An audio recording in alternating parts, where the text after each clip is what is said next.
Greetings, welcome to the Metal Book Tavern. It's finally another book haul video. I now have one specific rule when it comes to filming book haul videos. I wait until I get from 9 to 12, on average 10 books. Why? Because on an average music album there are 10 songs. I treat making these book haul videos as if I'm making a music album. Yeah, such a great method, isn't it? As if books are songs. Anyway, I have 10 great books in this video that I bought or got gifted. I have already read 3 of these books. So let's get started. So the first book is a collection of essays by Simone Weil. It's called The Power of Words. I joked in my Best Books of 2022 video that this title of the book sounds as if Liesl Memminger from the book Thief wrote this essay.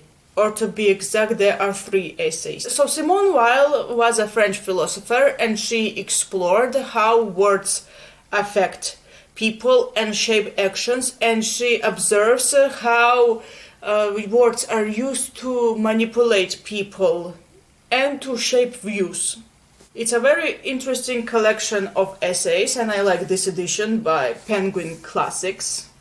I plan on buying another book, or to be exact, collection of essays in this edition, Penguin Classics. I saw this book and I knew I had to read this. I found it in a shop. No one recommended this to me.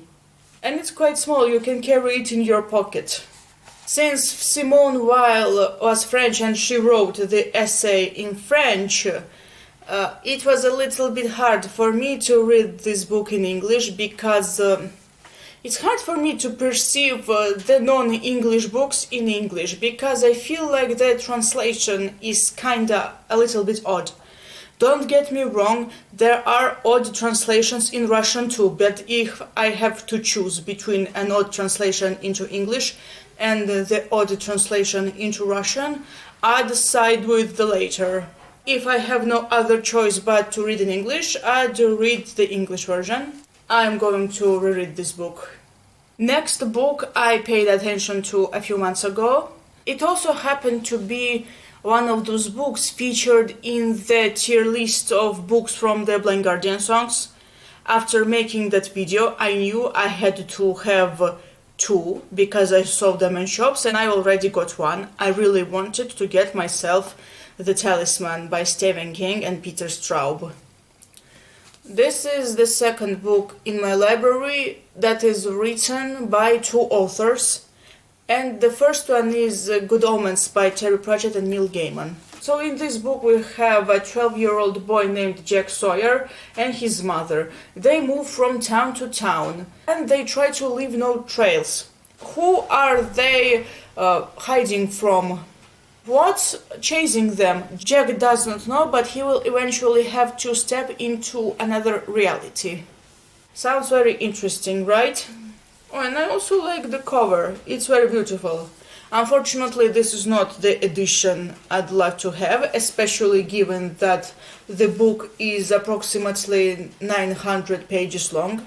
A little bit less, but close to 900. But I got myself the edition that was available in the shop, and I'm glad I have it.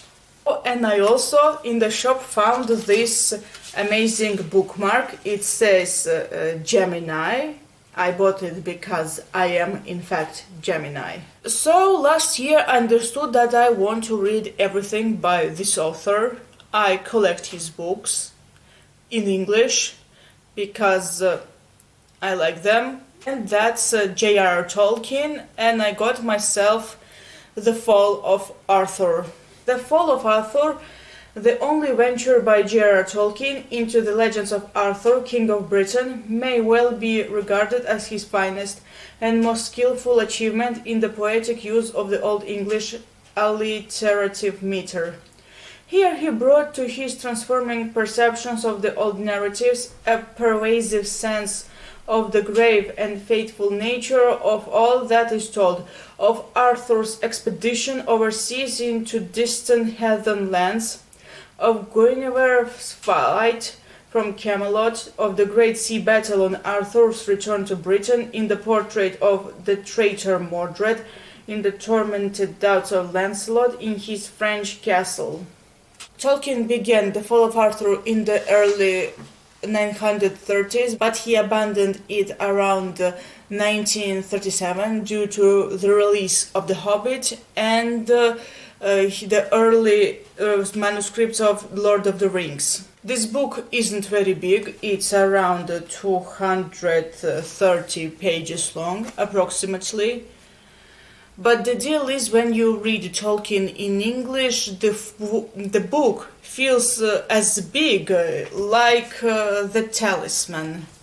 I mean, the way Tolkien uses his words is kinda complex, and it may be hard for a foreign English speaker to read, but it's worth reading anyway. When I look at this book, I also remember that tier list of books from Langardien songs, because that one has both Arthurian legends and Tolkien separately. And now I have the book in my hands that unites both.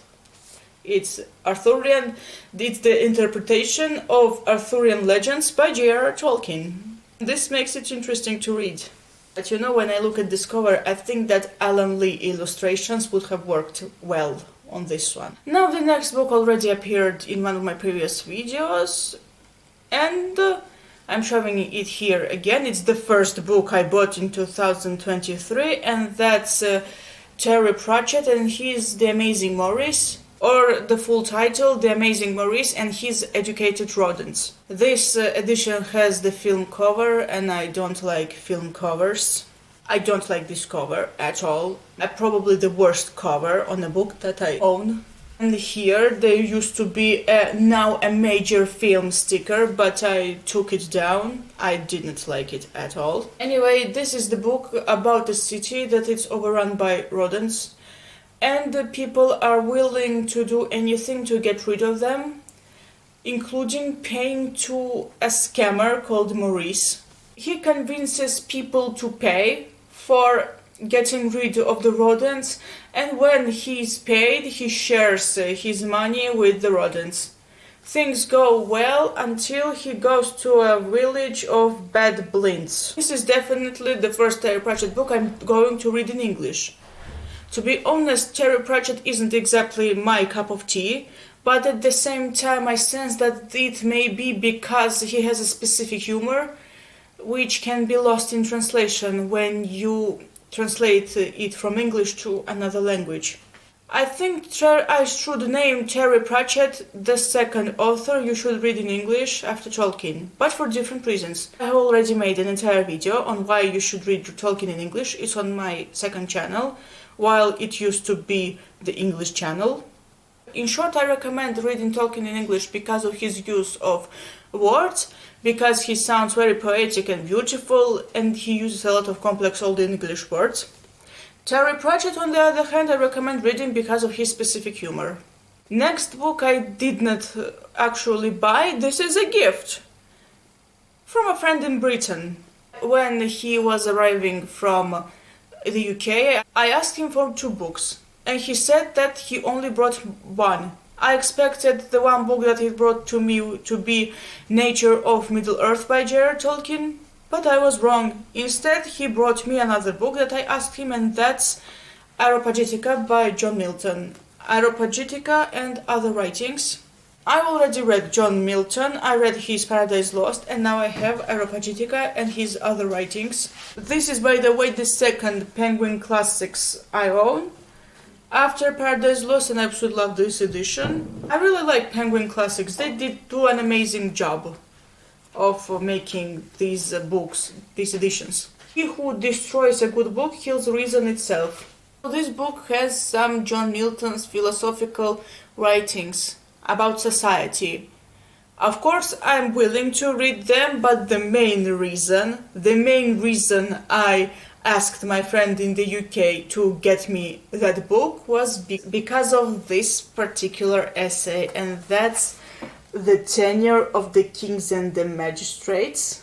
In case you didn't know, this is also happens to be one of Blind Guardian songs, and that's Curse My Name from their At the Age of Time album.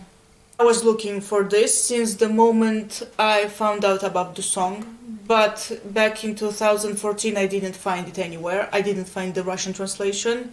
It was non-existent, at least for me, and I didn't find the English version either, and now I understand that even if I found it back then, I wouldn't have been able to read it because at the time my English level was very low.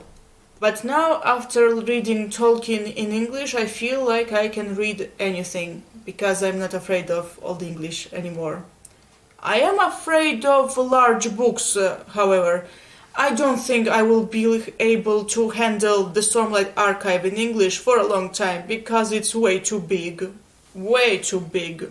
So, Blind Guardian making people read since 1987, right?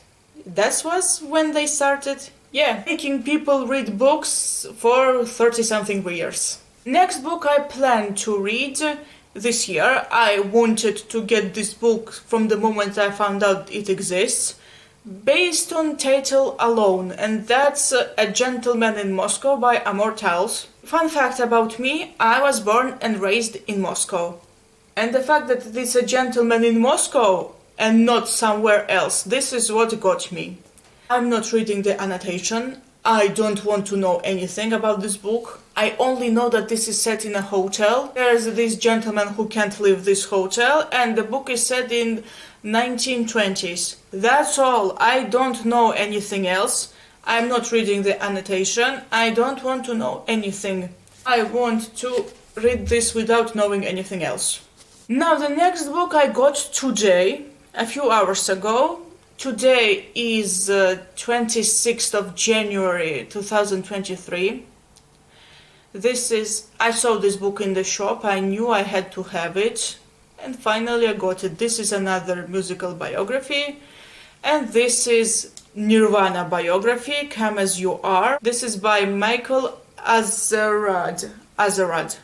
One of the reasons I wanted to read this biography was that this was the biography that was released while Kurt Cobain was still alive. It was released in 1993.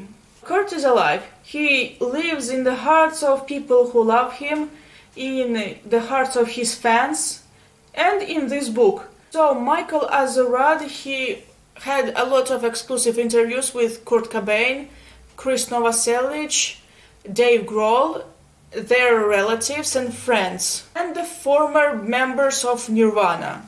The result of his work I'm holding in my hands. Oh, just look at this cover. It's very beautiful, and it's basically giving me the Nevermind vibes. There was a time when I was listening to Nirvana a lot. That was around 2012 and 2013, but I haven't been listening to Nirvana actively for 10 years already. I can't wait to read this biography. I love rock and metal biographies so much. I think I need to make a separate video about these biographies. I know that Kurt, he had a lot of diaries, and these diaries are published. And I would love to read them. Oh, and by the way, I forgot to mention that at the beginning of the year I wrote down a list of books that I wanted to get. There are only 5 books so far, and out of those 5 books I got 3. One of them is this, the other is The Amazing Maurice, and the third one is The Talisman.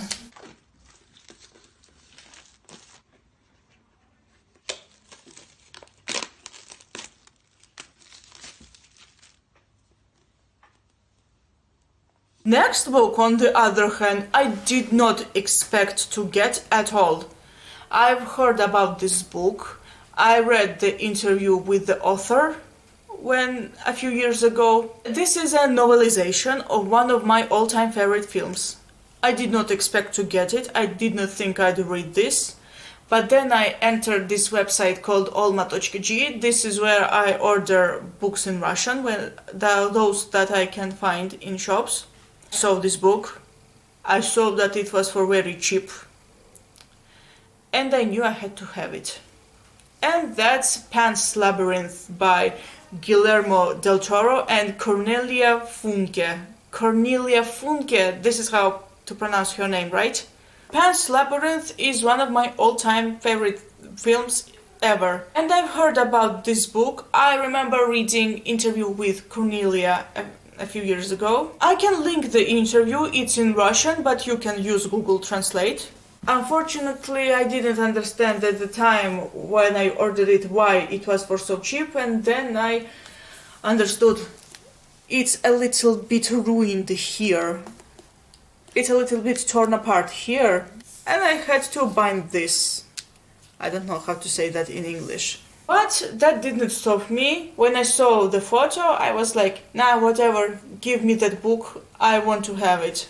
I want to read this. A year ago, I read The Never-Ending Story by Mikhail Ende, and you can watch the review of that book called What's Worth Reading, The Never-Ending Story here on my channel. And after I finished the book, I was so impressed I thought I should pay more attention to German fantasy authors. And that was when I remembered about Cornelia Funke. I tried reading her book King of Thieves back in 2006. I didn't know she was German at the time. It was a few years later when I found out she was German. The reason I'm saying this because there's always something philosophical when you read a book by a German author. And I have a philosophical side, to be honest. I thought back then that I would love to read the Cornelia Funke book, and finally I got it in my hands. Everyone knows how often film adaptations disappoint us because the image on the screen does not compare to those images that we had in our heads when we were reading the books. Sounds like the Dark Tower film to me. That film has nothing in common with Stephen King books. And I say that as someone who doesn't even like the Dark Tower that much. So here Cornelia writes that she had the film poster of Pan's Labyrinth for a long time before Guillermo del Toro approached her and he asked her to write the novelization of the book. Cornelia writes that she is convinced that this film is the perfect example of what a human imagination is capable of. According to Cornelia, this isn't a simple novelization of the film. She didn't change any aspect of the film, but she added a few elements that weren't in the film. Guillermo called it interludes, as she writes. And what's most important, both for Cornelia and for me, this is the first book that Cornelia, a native German speaker, wrote in English. Okay, so I know that in order to appreciate her writing in English, I have to read this book, in fact, in English, not in Russian. But as someone who wrote a book in English, despite not being the native speaker, this speaks to me on a deep level. Her first language is German, she wrote this in English. My first language is Russian, I wrote my book in English. There are some beautiful illustrations too. If you haven't seen Pan's Labyrinth, I recommend that film. Although I have to warn you that this film isn't exactly for children. I myself watched it when I was 13, back in 2007. And I loved it, even though it wasn't quite for children, because there's quite a lot of dark moments in the film. A few disturbing moments. Oh, and the last part. So, Guillermo del Toro is Mexican, Cornelia Funke is German, and me reading this, I am Georgian Russian. So, 2 foreign English speakers are behind this book, even though there was only one writing this book. You know what this reminds me of? This reminds me of heavy metal. You know why? Because the bands I listen to most of all, only a few of them are native English speakers. All of them speak either German or Dutch or Swedish or Finnish or whatever. And they all sing in English. And I also making this video in English and doing things in English, even though it's not my native language.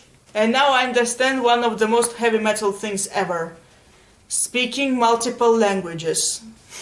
And now I think that Pan's Labyrinth would make an amazing heavy metal song. Maybe I should do another video about books that would make awesome heavy metal songs. I don't know. I try to think about it. It's a good video idea. Now, on my channel I have a video about 7 genres that I don't read. I don't read historical fiction. In that video I stated that if I'd want to read something historical, I'd read either a history book, maybe I'd read a particular historical article on the internet, or I'd read the lyrics to a Sabaton song, because Sabaton makes sure the lyrics are accurate. But then I was scrolling through the internet and I saw this book and I knew I have to have it. The deal is that I have a specific interest in this country. I think you already know which country that is. And when I saw this book I couldn't resist. I already read it. This is The Shortest History of Germany by James Hawes. You can hear a few Germanisms in my videos. The deal is that when most people hear the words German and history together, there's only one thing they think of. I wanted to dive deeper, I wanted to know more, because there's more to this country than that period of history. So this edition is quite good because there's a thick paper and it's very white and the font is quite big. It's said that James Hawes is a British writer, Germanist. He taught in universities of Maynooth, Sheffield, Swansea. It was written in 2017. One of the great things about this book that it isn't just a dry facts. This book also has a few parallels to modern world and it helps to explain some things. Obviously the author focuses a lot in the later half of the book on the particular period of time, if you know what I mean. But luckily he also focuses on what came after. If you are interested in Germany, the history, and you also want to know more about the country beyond what's known the most of all about this country, I recommend this book. And finally, the last book that I bought. I did not expect to have this book at all. When I first saw that book, it was way too expensive for me to buy. I thought I would never buy it, or at least I'd have to wait for a long time. But then I went to a Christmas fair. I saw there was a book section. I went up to it. I saw that the book had 70% discount. It was suddenly so cheap. I thought about it for a few moments. And eventually I decided I can't miss my chance. To be honest, I can't kind of believe I have this book. And this is this one. The Dirt by Motley Crue and Neil Strauss. So this is another music biography of mine. I already read it. Oh my goodness. Motley Crue are the most obnoxious rock stars I've ever read about. I have to make a confession. I'm glad that these days there is no glorifying of the rock and roll lifestyle. You don't hear about the trashed hotel rooms, high level of womanizing, a lot of substance abuse and things like that. It's not a popular thing anymore. Even if it happens, it's not as popular as it was during the Led Zeppelin, Metallica and Motley Crue days.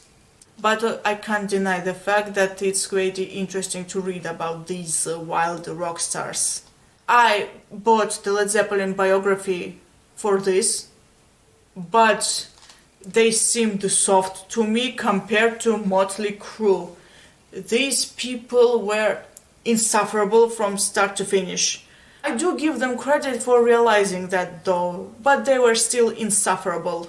Yeah, I got myself the wild rock and roll lifestyle biography that I was interested in, but it's also very sad to read about this because this isn't fiction, this is real life. So I'm in the process of editing this video. Before we finish, there are two books I want to show you.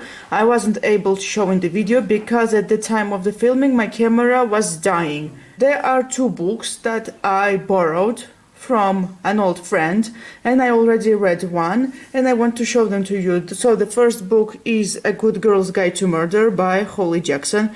I'm not into YA, but the annotation for this book was very interesting to me. So when I saw this at my old friend's home, I was like, give it to me, I need to read this. So I read this and I loved it. I want to have my own copy. By the way, when I was reading, I used this Luna Lovegood bookmark, and I find it absolutely ironic because the author, Holly Jackson, does kinda look like her. And the second book I have yet to read is the book about Rolling Stone, the Mammoth Book of Rolling Stones, edited by Sean Egan. So this book is a collection of essay, analysis, interviews, and analysis of song and things like that. It's not exactly a biography, but I'm excited to read this all the same. Anyway, that's all. Thank you so much for watching. I hope you enjoyed this video. What are the books you bought? Let me know down in the comments. See you next time. Goodbye.